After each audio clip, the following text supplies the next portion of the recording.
The New England Patriots have this to hold on to. We're going to talk about it. My name is Aaron. This is Sports Talk Patriots on the daily, content just for people like you. So do me a favor, hit that subscribe so you don't miss out anything New England Patriots football on the daily. Like and comment below. Just a quick note, tomorrow's video will be coming out earlier since there's going to be a game on tomorrow night against the Eagles. Football once again is back. In real football, regular season football, right around the corner. Golly, I might cry. That being said, in this video, we're going to be talking about some good news, some optimism on the defensive side of the ball. We're going to talk about Drake May and his performance today in training camp, again in a joint practice. And we're going to talk Matthew Judon.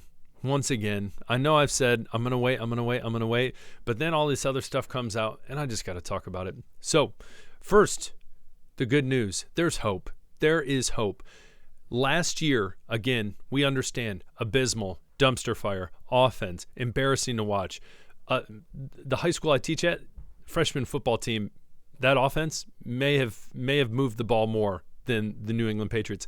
You're probably laughing right now. You're probably saying some words you probably shouldn't be saying after that comment, but you know it might be true. So anyways, the New England Patriots, the hope they have, their defense. We know that. We've talked about that. Their defense has been looking stout. Now, Jalen Hurts, whatever you want to think about him, and the Philadelphia Eagles, we know they dropped off last year. At one point, there was plenty of times I thought they're definitely going to win the NFC. That's what they looked like. And then it just was a downward, just catastrophe for the Philadelphia Eagles, for the Birds. And so I think Jalen Hurts, though, regardless, they're coming back in. I think he's a great leader, coming out and being able to say, hey, I think the New England Patriots are a good team. But what is funny about his quote is he says, yes, I think they're a good team, but then he specifies defense. He doesn't talk about the offense. The game last year against the Philadelphia Eagles, I believe he had 170 yards, I think a touchdown and then a lost fumble, something like that. But when it comes down to it, he has seen this defense in a real game, real time, and it is only getting better again with Judon hopefully back. Again, we're going to talk about that a little later on in this episode, but as well as players like Christian Gonzalez, who is playing that CB1 spot that we talked about in the video prior yesterday, a couple days ago. I don't know, one of the videos. If not, I will link it in here so you can check it out. But that is hope in itself, that knowing, hey, there's a defense that as long as, and I've said this and a lot of people have commented about this, as long as the New England Patriots can get an offense that can somewhat move the ball, again, somewhat move the ball, and keep the defense off the field, keep the other team's offense off the field, then you never know. I've said this before. Yes, the schedule is tough. There's some people who are very down on the Patriots in the comments saying 0-17, different stuff like that. Listen, haters going to hate. I know they're not. By no means do I think that they are the Tom Brady, New England Patriots of old, stout defense, Bill Belichick, all these different things. I'm not saying that. But I do think that the Patriots have hit rock bottom, and I think they're on an upward trajectory. I agree. Comment below if you agree with that. Are we on an upward trajectory, or is it going to get just worse? Comment below. I want to see what you got to say. Again, there's no argument. The offensive line is awful. We're going to talk about that more tomorrow into the preview of the preseason game 2 against the Eagles. But the defense. Look at teams in the NFL that have made it. The Patriots have had times where their defense has carried them. Look back at when Peyton Manning won his second Super Bowl. We all know that Peyton Manning was not the reason they won that Super Bowl. He was kind of dragged along. And that noodle arm he had, and he even has said it was a noodle arm, a spaghetti arm, did not do much. But that defense led by Von Miller was stout, and they brought them deep into the playoffs and obviously then winning the Super Bowl. Again, you look at in the AFC East, you look at the New York Jets.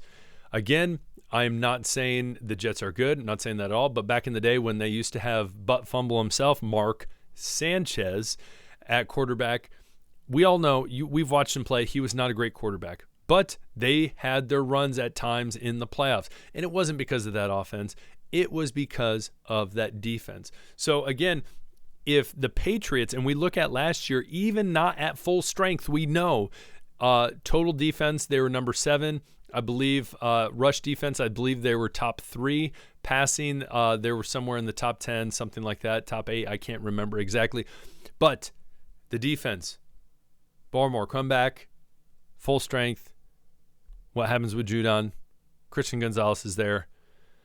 Linebackers stout, secondary stout. You never know. You never know. So anyways, I think this is high praise from someone like Jalen Hurts being able to say this. And then Jabril Peppers counters back and says essentially the same thing, that he thinks they're a heck of a defense. And I would agree. And I think Peppers is a great leader. So you're seeing that you see other people solidifying that. And I think that there's a lot of hope in that, and there's a lot of optimism in that. Again, yes, offense, a lot of questions. Now we're going to jump to, I thought this was great. Drake May, 9 of 9. Take that in. Enjoy that for a moment. And then it went downhill. Penalties and pass protection issues and all these different things. And so, again, offensive line, still not figured out. The base, the epicenter of the offense, the epicenter of football starts at the line. At the line. If you have a great defensive line that is getting pressure, it is going to be hard for the other team to run the ball or do anything. It's football 101. It's simple. Apparently, Okorafor has been struggling at left tackle, and you know when you have Lowe starting, taking more reps with the ones, and that's rough.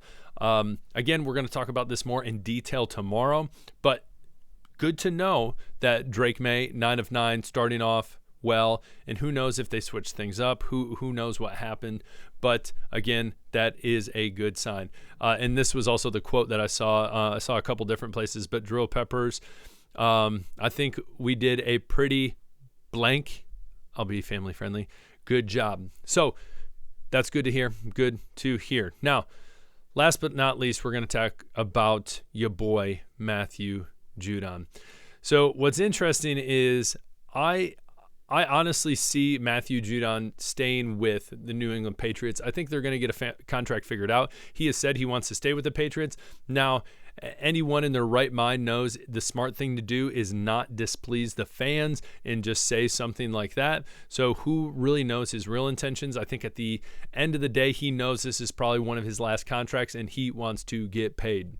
So I think, more and more as we head to week 1, it makes you think, okay, are they going to trade? Are they going to, what are they going to do? I do agree. I think they have definitely been listening to trades and offers that have been placed on the table. And just for an idea, I think that a handful of teams that are maybe just a step away from maybe making a Super Bowl or being a playoff team or being a little more competitive are looking for an edge rusher. So you look at a team like the Atlanta Falcons. Now, I know the Atlanta Falcons were gosh awful last year, but you see offensively they have a lot of young talent. They just signed Kirk Cousins. Fun fact for you, Kirk Cousins actually played for the rival high school that I went to, and he was solid in high school. Playing against them, gosh, he was good. He rocket arm, crazy. Also, side fact, super nice guy, great guy, West Michigan guy. Anyways, when you look at the Falcons, I'm not saying that they're going to go win a Super Bowl, but I do think in that division that is also dog water.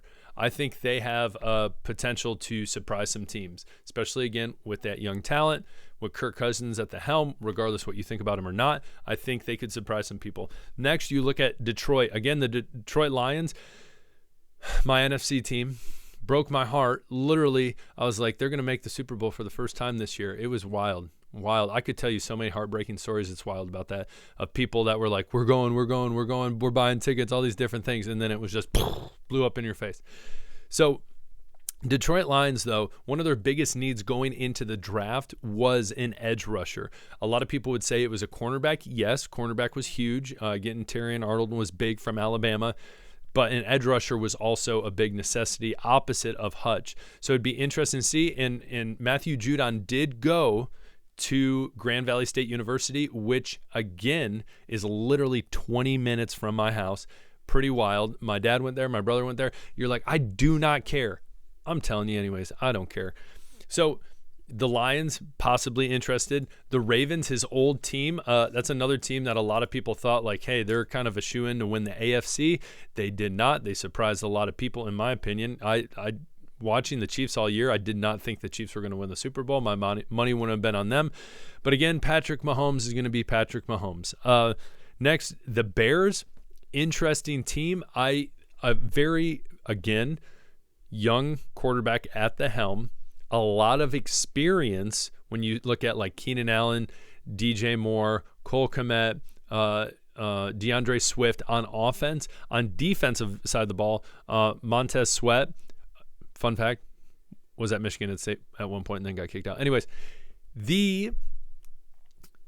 great rusher, great player. Opposite of him, and that defense last year was actually really good. That makes it scary. That makes me scared. But I that's a possibility. They need another edge rusher. And the last one that I thought was very interesting was the Los Angeles Rams. It still kills me. LA, are there any fans that are actually Rams or Chargers fans in LA? Chargers should still be in San Diego, regardless what you think, because there are no Chargers fans, true Chargers fans in LA. They're all in San Diego. They all make their way up to the games.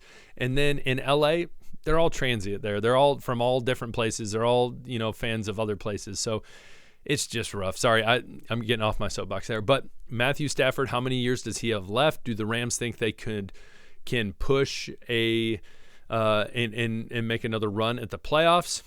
We'll see. I don't know, but it'd be interesting to see if they're willing to pay. That's the big question. What team is willing to? And I think the New England Patriots, again, are willing to flirt with the idea of trade as long as it is truly in their favor, and I think overwhelmingly in their favor. They're in the driver's seat when it comes to this. So if it's something where it's like, all right, here's a third-round pick, like, no, that's trash. Get it all. Ask for it all. Show me the money. Show me the draft picks. Whoever's willing to do this. Again, you look at the Rams. The Rams, when they got Matthew Stafford, they gave the bank. Am I saying Matthew Judon is Matthew Stafford? Gosh, no, I'm not saying that. But what I am saying is, hey, people are desperate for an elite pass rusher, edge rusher. The man's a 4-time Pro Bowler. Someone's going to be willing to pay. So it'll be interesting to see. What do you think below? Where do you think Matthew Judon will be starting at the beginning of this year? Or possibility, or is it possible that the Patriots kind of see what happens this year, and if they start going downhill, that's when they decide to make trades? Again, it is interesting to think, is it in, and I just thought of this, is it in the Patriots' best interest to let him play if he's not, if he will, I think he will play, but is it in their best interest to let him play and maybe he does well and he gets some things on film to show like, hey, I know I just got off this injury. I know I'm a little older than most people would like, but I can still ball out. And then his stock goes up and then make the trade. Is that a risk that they're willing to take? I don't know. Again, I think he's going to end up on the Patriots. They're going to figure something out. What do you guys think? Comment below. Whew, we talked a lot about him. But anyways, tomorrow, some more football. Buckle up. It's going to be fun. Video coming before the game. Tune in. I appreciate it. Subscribe. Again, my name's Aaron. This is Sports Talk Patriots. You guys rock. Peace.